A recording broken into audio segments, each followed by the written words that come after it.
Dan Horan, welcome to the Other 51, and Happy New Year to you. Happy New Year, Brian. Great to be with you. Yeah, it's an Olean Times-Herald reunion, one of a couple we've had on the podcast.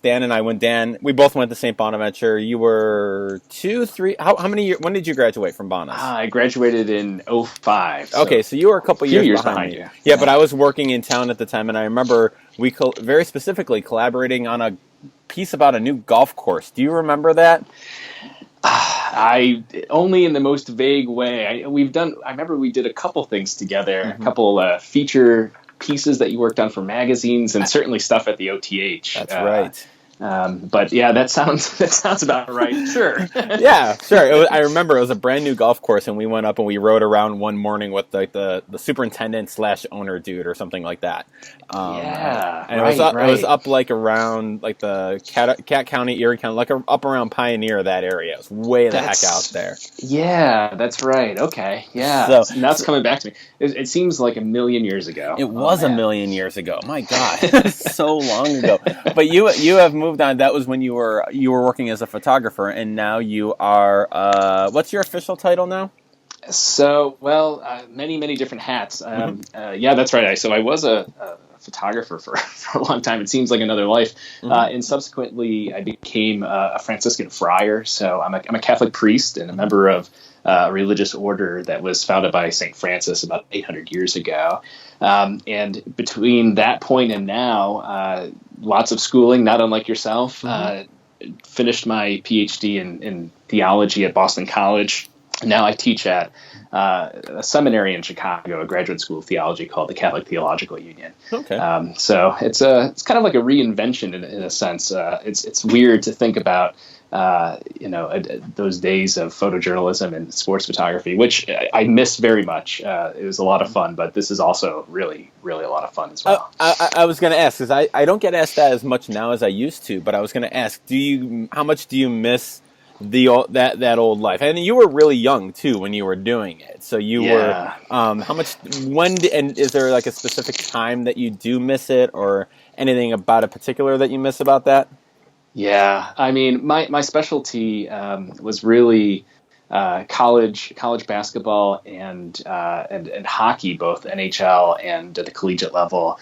I loved shooting with arena strobes, and I still have all of my gear, so I've got lots and lots of equipment. I guess I could always go back to that. And actually, for a short period of time, I was teaching at Siena College, a Franciscan university in New York, outside of Albany, and they have a D1 basketball program. And so, even though I was teaching in the classroom, I did take the opportunity to shoot a couple games, and it came back. It was like riding a bike, right? And I missed it in that. So anytime I'm physically at a game, I really miss it. I never really liked football and baseball as much. I mean, I could shoot those, and I did that on assignment a lot, but of course I'm a Bonnie, so I gotta love basketball. It's in the blood. It's in the contract, actually. You have to. You can't get your diploma until you sign in blood your oath, your loyalty to the school. That's a little known fact, yeah. So tell really quick, and then we'll get into Hamilton, we'll get into writing, but you mentioned the idea of reinvention, and we are talking right after the start of 2017, and always kind of a time, I think, for reflection, the cliche New Year's resolution, the cliche kind of reinventing yourself. So how did, kind of tell your story. How did you reinvent yourself from a college student who was interested in photojournalism into an academic friar? Oh man, let's see if I can be succinct about that. Don't worry about that. Which is definitely not one of my strong suits. I think our former professors in J school would be very unamused at my inability to do subject verb object period. But I guess in a nutshell, it's I can't avoid using sort of religious language. So I know that's not necessarily par for the course here, but it's just something that I felt called to use that kind of cliche, but it's just something that I was open to. I felt this desire to explore this particular way of life and to pursue that. And the truth is, I entered the Franciscan friars. I became a friar with the actual idea of being continuing sports photography and photojournalism, I had this kind of idea that maybe I would be the first staff photographer for Sports Illustrated that was a Franciscan or a Catholic priest, which is not actually outside the realm of possibility, because unlike, Jesuits who primarily work in the field of education and missionary activity, or different communities that sponsor other kinds of like hospitals or elementary schools, the Franciscans do a whole variety of things. And so when St. Francis founded our community, he said basically you can do anything that isn't inherently sinful, and that the only other condition was that it shouldn't get in the way of your prayer life, basically your community life. Mm-hmm. So we have friars that have been medical school professors, and friars that work in the inner cities at soup kitchens, and friars who work in parishes, and friars who teach journalism, as we know from Bonaventure. And so I had this idea that that's where I would go. But I quickly fell in love with, or re-fell in love with, I should say, academic theology. That was actually my major at Bonaventure. I majored in theology and minored in journalism. Okay. Although most people were always shocked to find that out. I spent most of my time, at the OTH with folks like yourself, or at the BV, and then doing a lot of freelance work for wire services and other papers and that sort of thing. So, I guess I was kind of a closet theologian from the beginning. And so the reinvention is really, it wasn't deliberate. It wasn't intentional. It was just the way things kind of worked out. And, it's not because I hated photography or journalism, quite the contrary. And today, I find myself so grateful for those experiences and for the education that I received, that, folks like yourself continue to, pass along to others. Because, as you know, I don't mean to get so pessimistic in the new year. Hopefully we could be more optimistic, but the state of journalism and, the state of this country is just really frightening in many ways right now. And we need good journalists. We need people who have facts, right. Not errors in fact, or made up facts. So, yeah. I love that idea I love thinking about and reading about reinvention, but I also love the idea, you mentioned it, and I was thinking about it with my own kind of story from reporter to professor, and how gradual it is, and kind of how it just kind of unfolds like that. Like you never, I feel like it's rare, maybe you can speak to this too, it's rare that you kind of have that epiphanal moment where everything changes, and it's just kind of like you kind of fall in, you kind of things kind of more unfold kind of organically, or they just kind of like paths open up. I'm struggling to find the right visual metaphor for this, but there's very rarely that in that moment of reinvention. I think a lot of times we look for, I think, that aha moment, that moment where like the light bulb goes off and things change, and I don't know, it feels like real life really rarely happens that way. I think that's exactly right. I mean, both in a religious and in a secular context, people use the term vocation, in terms of like identifying right fits for ways of life and jobs and careers and the like. And I think that describes well what we're talking about. Additionally, we're both upstate New York guys, so we know snow. And, you can think about like snow falling for the first time, or like it's another day of snowfall, and you go out and you're walking along on the sidewalk. It hasn't been shoveled yet. And in front of you, you don't see the path. But when you look back behind you, the path is clearly laid out, and it makes sense. You know where you're going only after the fact, as it were, when you turn around and look back. And I think that kind of describes my experience, that it isn't exactly as you said. It isn't just an immediate realization, but something that we come to discern, come to realize, come to appreciate only after the fact sometimes. Yeah. So we'll get to Reading in a minute, but we have to talk Hamilton on this podcast. Yeah. It's sort of, again, contractually obligated. I know you're a fan. How did you come to Hamilton? Well, shamefully, I came very late to the game. It had popped onto my radar pretty early on, and that's just because of the circle of friends that I have, social media. I saw people talking about the soundtrack, talking about the show in its early release when it moved to Broadway. Okay. But I just didn't listen to it until just about a year ago. Okay. and it immediately got why everybody loved it so much. I grew up in a family that had a great appreciation for musical theater, although none of us are really particularly great singers or anything like that. It's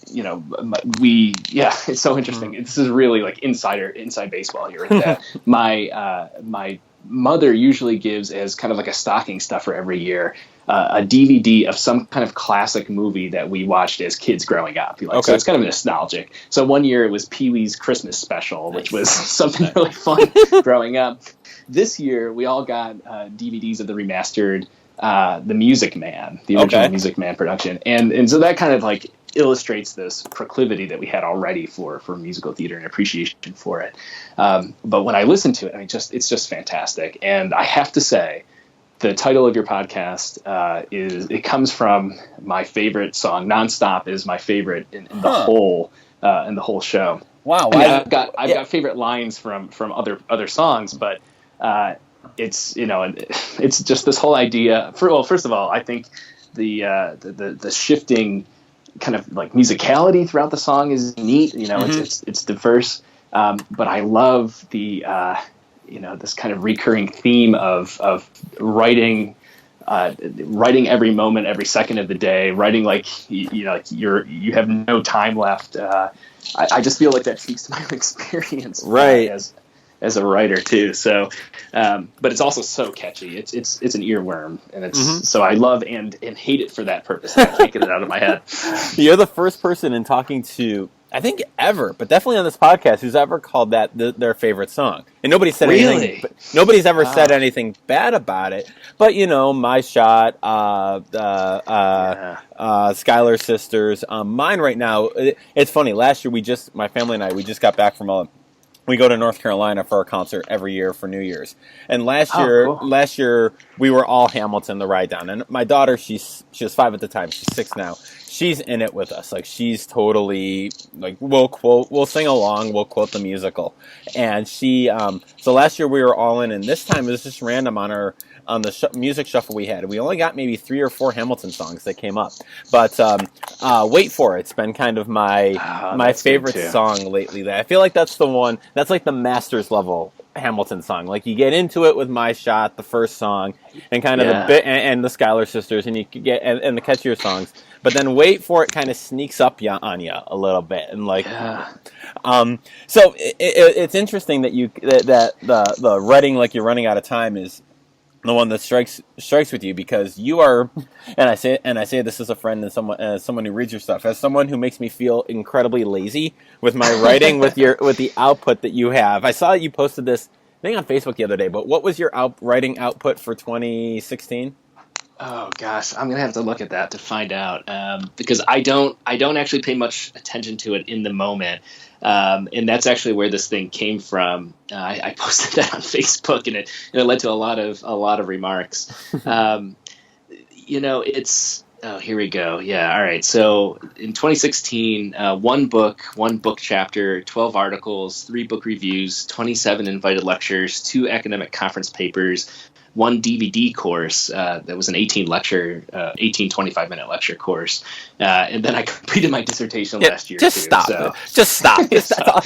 Literally, one of those, even all of one of those things would be enough for a full year. Like, a dissertation is enough for a full year. A book is enough for a full year. A book chapter is a significant amount of work. So I guess the first question I have for you is, how do you maintain that level? Because this is not like an abnormal year for you either. This is not something out of the realm. So where does that drive come from, and like logistically, how do you keep it up? Yeah, those are excellent questions. And sadly, one of the reasons I love Nonstop so much is because I think Hamilton would have a similar response to mine, which is totally inadequate, which is I have no idea, no clue. And I really don't, that's why I love the song so much.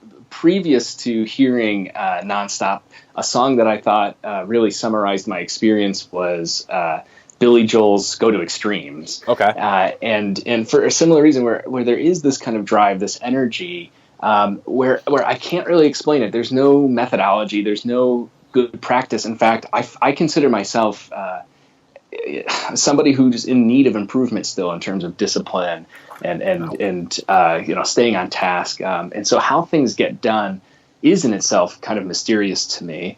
I'm also reminded of a personal figure, but also a figure of academic study that I've been very involved with over the years, and that's this mid-20th century American Trappist monk Thomas Merton, who also is just extraordinarily prolific, like makes Alexander Hamilton, makes me, makes anybody look like, the most occasional writer there is.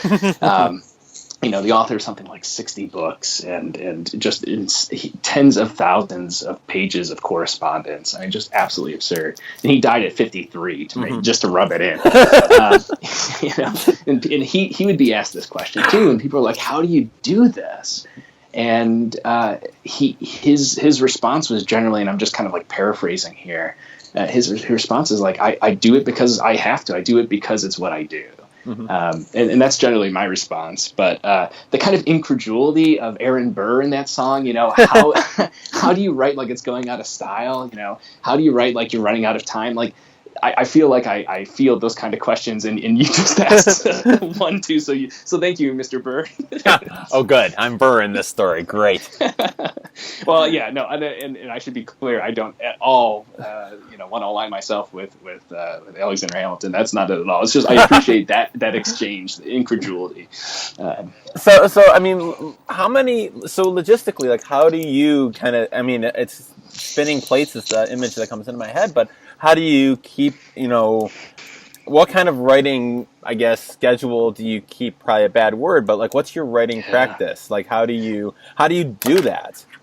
Yeah, that's fair. I think the first thing is I don't have a 6-year-old daughter. That probably does help. Yes. Yeah. So I have to be honest about that.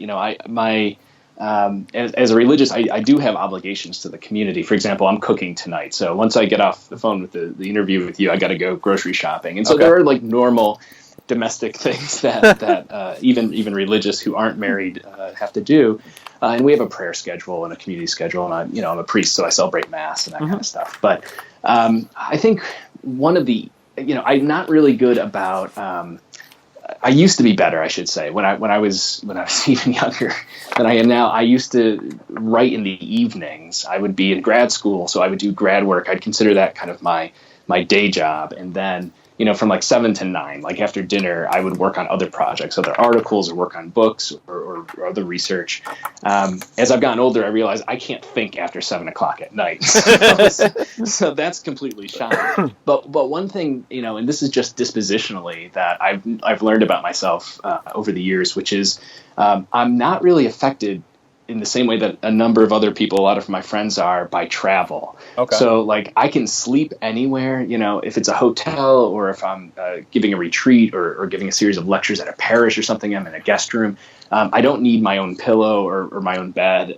So that at this point in my life makes it very easy. I don't get thrown off. I can work at airports and on airplanes and on trains. So if I don't have to drive, I find myself able to do a lot of work kind of wherever I find myself. So I think that accounts for how the consistency follows through. But in terms of, like, well, I sit down and I guarantee, and I insist on writing for this many hours a day or something, like that just doesn't happen. Right.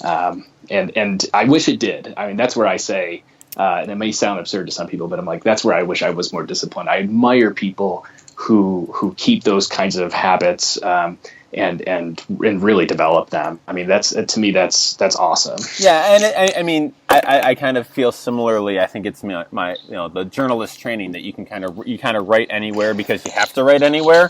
I've written a story in a Burn Dairy in Auburn one day because they had no internet. Like that was the one place I could find that I could get an internet connection and sit down and write a game story after a game. So, but I do find like in terms of the being able to write for hours at a time, like that's one of those things that I've always felt. And again, with being a parent, you don't necessarily always have that luxury. But I also found that like I don't know. I personally tend to work better like in sprints, like a 20 or 30 minute sprint, and then go off and do something else. Now you do kind of more rigorous and long form stuff than I tend to write, I think. But it also does that. I think that, rather than I need 4 hours to write today, like maybe I can find 5 half-hour bursts where I can sit down and get something done or get something edited, and that can be helpful, just as helpful, I think, as, well, I need to be able to sit down for 5 hours and write, because by the third hour you're toast, I think. Yeah, that's true. I'm thinking of a couple different things I never thought of before in this conversation. So I'm so appreciative. It takes, somebody who's a journalist to really, understand that. And I think in the academy, and you're really a hybrid. You come from the experience of being a reporter, being a journalist, and now bring that into the classroom and have that academic, in the sense of the kind of the long form play out. And I've never really quite thought about it this way. That I think the ability to work in those little spurts, the necessity of having to file from wherever at whatever time when it's when you need to. That has been a life skill that translates, I think, very well to the academic world. Everybody has their own kind of their comfort zone for writing and researching, and I have friends that can only work in coffee shops, or can only work in their home office, or can only work at the library or something. And I think, talking with you, I'm just realizing that may be, a transferable kind of journalism skill that I've retained. The other thing is I work best under deadline. Oh, absolutely. Yeah. And I think that's for better or worse.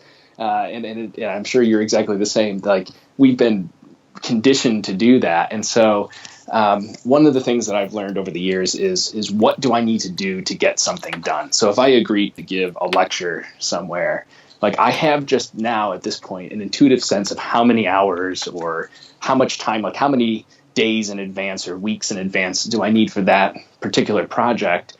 And then I can kind of plan backwards. I'm not so good at like doing things 4 months in advance, and I think that's because, we're the adrenaline junkies of journalism. I feel like there's an adrenaline aspect to it too, and a conditioning aspect too. But one thing that I've always felt with my writing that the deadline thing has helped is that it kind of gets me out of the way of this has to be perfect, this has to be great, this has to be the best thing, whether it's a lecture, a thing for a class, a writing thing for my blog or an article or anything. I wrote a lot of crappy game stories in my career. And I don't say that I was a bad journalist. I'm like, the game ends at 10:10, the deadline's at 10:30. You write, and, if it's not good, well, you come back tomorrow and you've got another one. But the story's got to be done. And it kind of, it's that kind of cliche thing. Sometimes you'll hear done is better than perfect. But I think that's helped me out. That does help me out a lot, too. What's the biggest challenge for you going from kind of academic journal writing, and I don't know how it is in your discipline, so it might not be, but from academic journal writing to either your book chapters or your blog or any other writing? How much of a variance is there between the academic journals in theology and your other types? Yeah, that's an awesome question. Because I think that's something that, apart from like the hard sciences, the laboratory sciences, I think that's something all disciplines share in common, particularly the humanities or the professional fields like journalism, where you're pretty close to the humanities in terms of the written form. I don't know. I have a lot of opinions about this, actually, and they may be controversial or maybe they're well received or will be here, that I don't think that there should be that much difference. I think that, and I'm the first to admit that some of my, the peer-reviewed articles and some of the academic monographs or book chapters of that sort can be jargony, and some of that's out of necessity. That you're entering a conversation that requires that kind, using the same terms. But I also believe, so much of the scholarly writing, or what is described as scholarly writing, is such garbage. And it's, I don't mean to say that the scholarship is bad or that the scholars are bad. That's not, I don't want to disparage anybody, but it's, I think, again, this is where, this is like a love fest for St. Bonaventure journalism and mass communications. But I think there's something to be said about, the credo of keeping it clear, clear and concise. And that, adjectives and adverbs are not your friends. And, and to clear this stuff away where, I think a lot of times either because, these are bad habits that scholars pick up in grad school. Mm-hmm. Part of it is an imposter syndrome fear that leads people to be to want to sound a certain way. They think this is what it means to be a scholar, is to sound like this, and it's wordy and verbose. And there I am being redundant. So that already I'm living out both of those things. But it's jargony and it's technical. And they think, okay, well, that's what I read these things and this bad writing that sounds this way, and so that's what I need to do, and it's a vicious circle. And so that's like the best case scenario. I think the worst case scenario is that sometimes it's shoddy thinking or shoddy scholarship, and that the technical language or the jargon becomes a mask for obfuscating, what's not there, and that may not even be the realization of the author herself or himself, but that's where I think concise, clear writing. I keep thinking of our professor of ages past, Denny Wilkins. Subject, verb, object. Keeping it concise makes all the difference. If you have something original to say, something important to say, you can say it without a million modifiers, right? And it will be as clear, if not clearer. So, to your question, that was super long-winded. I'm completely undoing my claim that we need to be more concise. That's in writing. This is speaking. Completely different field. That's true. Totally different. You can be that's also true too with journalists, isn't it? When you're in the media room, it's very different than the 700-word column. But I just think that when it comes to the popular writing, you're basically, you got to think to yourself, what does somebody who doesn't know the background, doesn't know the conversation already underway, how do you begin to reach that person? What do they need to know? And then in terms of the style of writing, I don't think it needs to be all that different.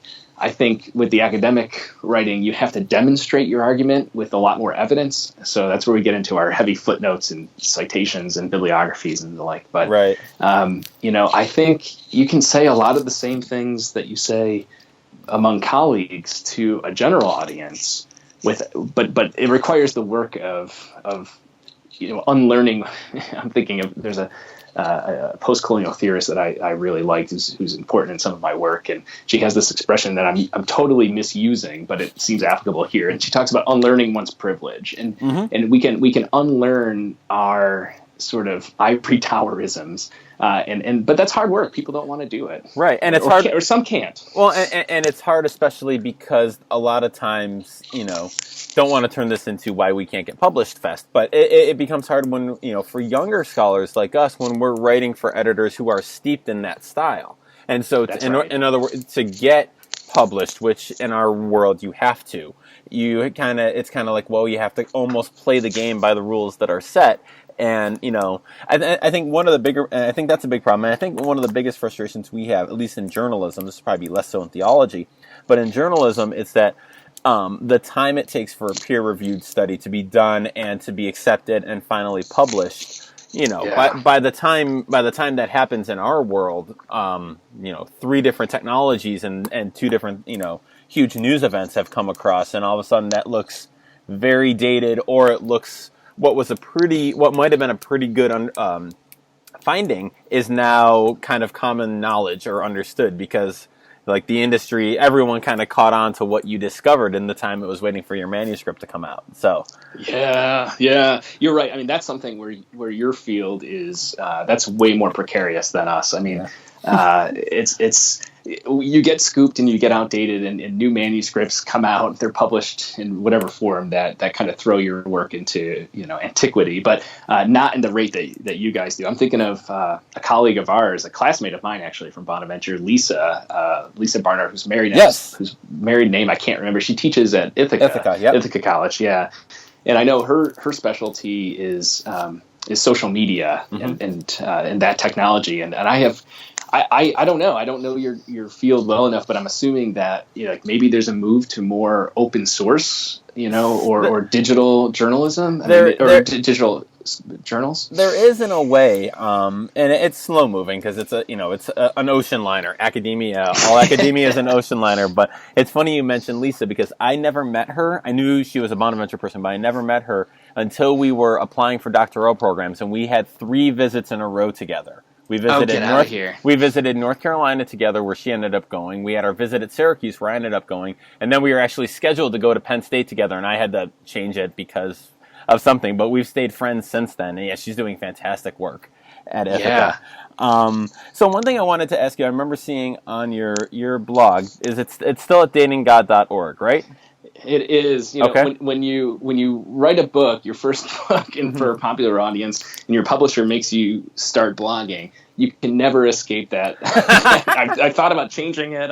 I've just recently, after 6 years or 7 years, really changed the layout. So talk about slow moving ships. That's also my experience. But datinggod.org. Yep. I wanted to mention it because I know you were writing your dissertation and have your billion other projects, so you weren't writing as much, but you wrote after the election in November about starting to write more. And I've noticed you've been writing more on that since the election. Is that just kind of schedule-wise, like the dissertation's done, so it opened up, or is there kind of something more to it?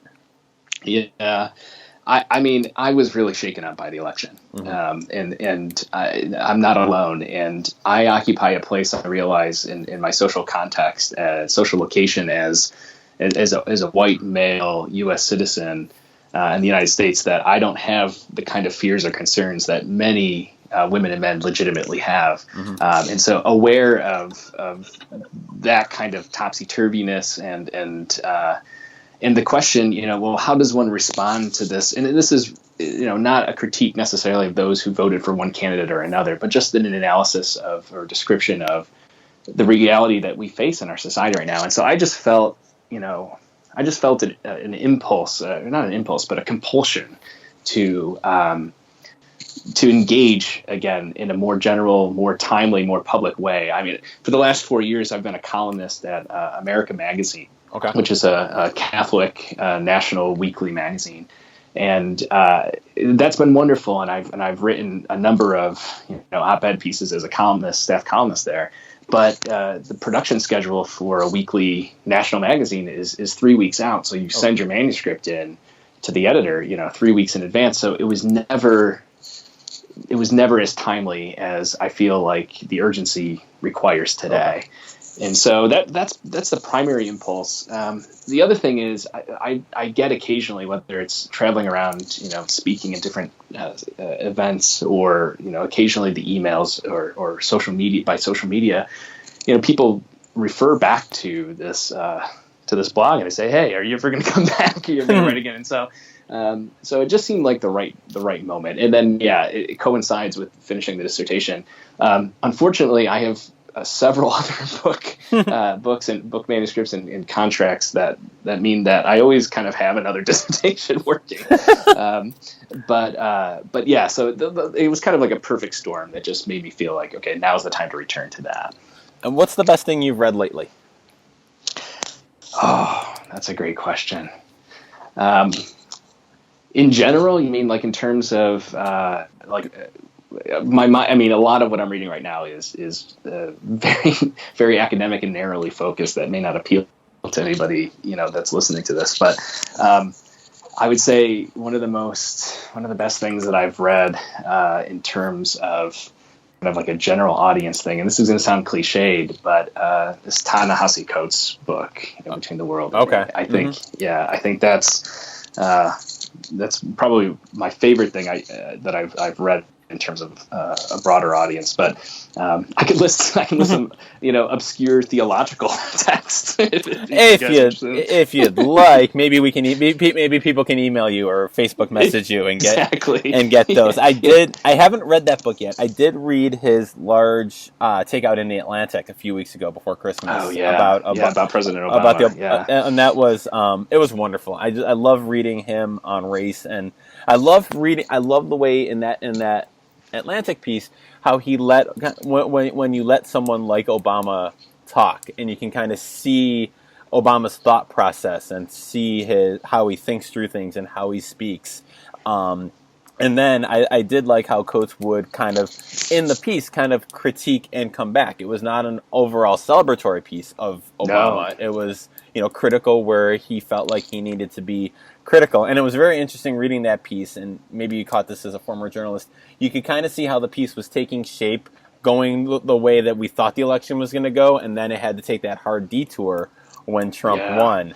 The other book I've read recently, which you probably wouldn't be interested in, but is a biography of Brett Favre, the Packers quarterback, by Jeff Perlman, who I interviewed on the most recent episode of this podcast. And it was a really fun, fast read. And so that's what I can recommend to everybody. So it's a Ta-Nehisi Coates heavy podcast recommendations. So yeah, I guess if I could add one more, because the Brett Favre biography reminded me of something else that I read that would be perhaps of interest to your audience. Is Frank Shorter's new autobiography, nice. His memoir.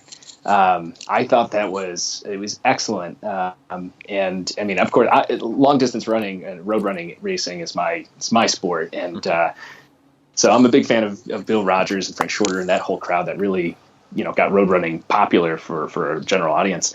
But he discloses a lot. It's a very vulnerable and very powerful memoir about his own experiences of abuse as a child and family dynamics and the like. And then, of course, you get the firsthand experience of what it was like to win the marathon at the Olympics and his whole journey, which is just fascinating. Yeah, so I highly recommend it. I do. There is something wonderful when a writer gets vulnerable. I mean, it doesn't have to be to the extent that it sounds like in the Frank Shorter memoir, but just when you kind of, and that can feel special too when you write yourself, right? When you kind of like open yourself up just a little bit. It doesn't have to be a huge revelation, but just enough. It kind of. It's one of those things where, like, somebody can respond, and that makes all this stuff feel worth it, Oh, totally. Well, and it's interesting too that both in journalism and in the academy, we're told to avoid that totally, right? You need to be objective. It needs to be from the third person perspective, but and so that can be hard for a lot of people to overcome, to move to the I statement. But yeah, really, that's how you connect with people. It is powerful. Yeah. So this has been great. Dan Horan, thank you for joining me today. Hey, Brian, it's been a pleasure.